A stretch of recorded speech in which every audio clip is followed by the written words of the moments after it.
The Grand Egyptian Museum needed two design teams for two different jobs. Atelier Bruckner, a German exhibition design firm, shaped the halls. The wayfinding, the display cases, the way a visitor's body moves past 4,000 years of artifacts. For the one thing that would represent the museum everywhere outside its walls, the logo, they went looking for someone else. They found Tariq Atrisi, a designer whose entire career is built on Arabic typography. His logo folds the museum's own footprint into custom Arabic calligraphy, rendered in the orange of a Giza sunset. By any measure, that is an example of getting it right. An Arabic specialist, centered on the one piece of the project the world would actually see and remember. Step outside the museum, onto the streets of Cairo, and ask who else gets that invitation. The walls are screaming. Hand-painted advertisements in fluorescent orange and electric blue, Arabic lettering stretched and stacked with a compositional logic that no grid system could replicate. A bag of roasted nuts with more visual identity than most branded logos in the country. None of it was commissioned. None of it carries a design credit. It has existed for decades without anyone calling it design at all. Two visual worlds occupying the same city. One gets invited into someone else's building and given a byline. The other has never been invited anywhere. A generation of Egyptian designers looked at both and chose to build from the second one, not because they couldn't design the polished way, because they decided the byline was never really the point. There is a history of Arab graphic design stretching back more than a century. You have almost certainly never encountered it. The Arab Nahda, the intellectual renaissance of the late 19th century, produced newspapers, political posters, typographic experiments, and commercial advertising across Cairo, Beirut, and Damascus. None of it appears in the Western design canon. Not in the textbooks, not in the museum retrospectives, not in the timelines that trace visual communication from Gutenberg to Bauhaus to Silicon Valley. The history exists. It just wasn't collected by the people who write the histories. In response, researchers published the first comprehensive book on Arab graphic design, and they published it in English. Not because English is their language, but because the design establishment that had ignored them for a century only reads one. That inversion, writing your own history in the colonizer's tongue so the colonizer has to confront the gap, tells you everything about the conditions that produced this moment. Egypt's relationship to its own visual identity has always been complicated by outside appetites. Egyptomania swept Western aesthetics from the 1800s onward. Pharaonic motifs showed up on furniture, in Art Deco architecture, on the facade of the Chrysler Building. The West felt entitled to Egyptian visual language the way it felt entitled to Egyptian antiquities. It took what it wanted, flattened it into decoration, and called it inspiration. What it never did was ask what Egyptian designers were actually making. The hand-painted walls of Cairo, the dense Arabic typography of street-level commerce, the maximalist packaging of everyday goods. None of this registered as design. It registered as underdevelopment, as clutter to be cleaned up once the country modernized enough to adopt Helvetica. This is where the system reveals itself. The word modern in global design discourse has never been neutral. It has always meant Western. Specifically, it has meant the sparse, sans-serif, white space-heavy aesthetic that emerged from European modernism and was globalized through American corporate identity in the mid-20th century. Walk through Cairo's corporate districts and that vocabulary is everywhere. The banks, the malls, the international hotel lobbies, all speaking the same flattened dialect regardless of what country they're in. This is not a stylistic choice. It is an epistemic one. It says, this is what seriousness looks like. This is what professionalism looks like.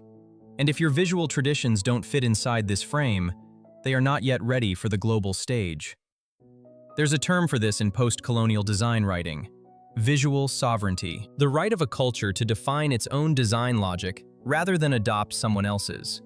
It's more commonly applied to indigenous and native visual traditions, confronting colonial photography and appropriated imagery, but the underlying claim travels. In Cairo, prestige still flows through English-language typography and Western-inflected minimalism. Arabic script on a shopfront is coded as lower class. The same letter forms, when used by a studio like Nsal, become an act of cultural reclamation. The infrastructure of the movement has been assembling quietly. Archive Cairo, founded by Hannah Newman, Maram Al-Rafai, Shireen Saleh, and Ryan Vicente Lee Grease, documents design at street level, shopfront lettering, packaging, everyday commercial ephemera, all of it treated as material worthy of study rather than clutter waiting to be refined. This is the archival step that precedes every legitimate design movement. You cannot build on a tradition that hasn't been documented. You cannot reference what hasn't been collected. By archiving the vernacular, Archive Cairo gave contemporary designers a library to draw from, a formal vocabulary that is Egyptian by origin rather than Egyptian by adaptation.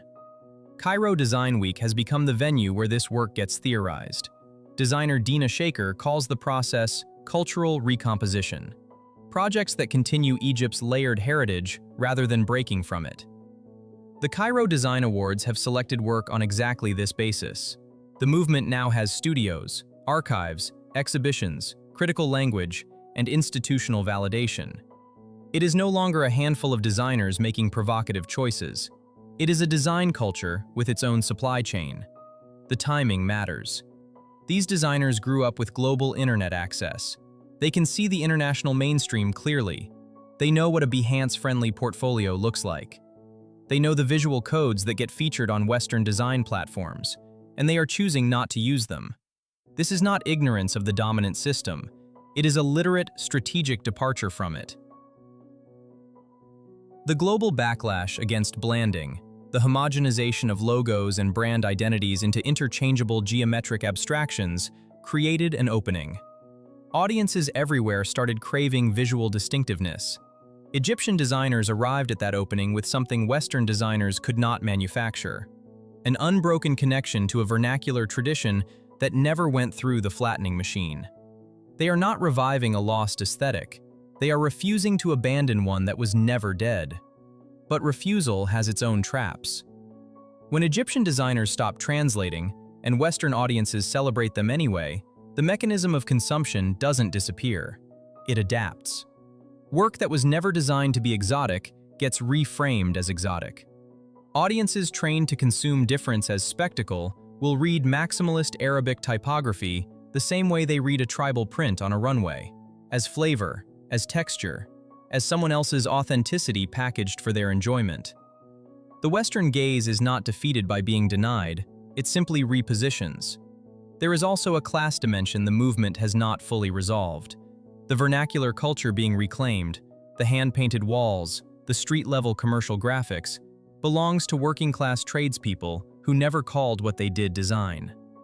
The designers elevating this work into galleries and international features are overwhelmingly educated, cosmopolitan, connected to global networks. The question of who gets to aestheticize whose visual language is not unique to Egypt, but it is sharpened by a movement that stakes its identity on authenticity. And then there is the structural paradox. The articles celebrating this movement are published in English, on Western platforms. The book that documented a century of Arab graphic design was published in English first. The movement's visibility depends on the very infrastructure it critiques. This is not hypocrisy. It is the condition of operating inside a system you did not build and cannot yet replace. The Egyptian designers choosing not to translate themselves are not solving the problem of cultural hegemony in global design. They are doing something more precise. They are proving that the problem exists by making it visible every time their work appears on a screen, and a viewer's first instinct is to ask what it says. That instinct, the assumption that design should be immediately readable by the person encountering it, is the hegemony. The discomfort is not a flaw in the work, it is the work. You have a favorite brand, one you consider beautifully designed, perfectly minimal, tastefully restrained. Have you ever asked whose visual traditions were erased to make that restraint feel like the default? I already know the answer. I just want to hear you say it. The next time you see a design you can't immediately read and your first thought is that it needs to be cleaner, remember who taught you that clean was the only word for good. This is the Threads of Culture.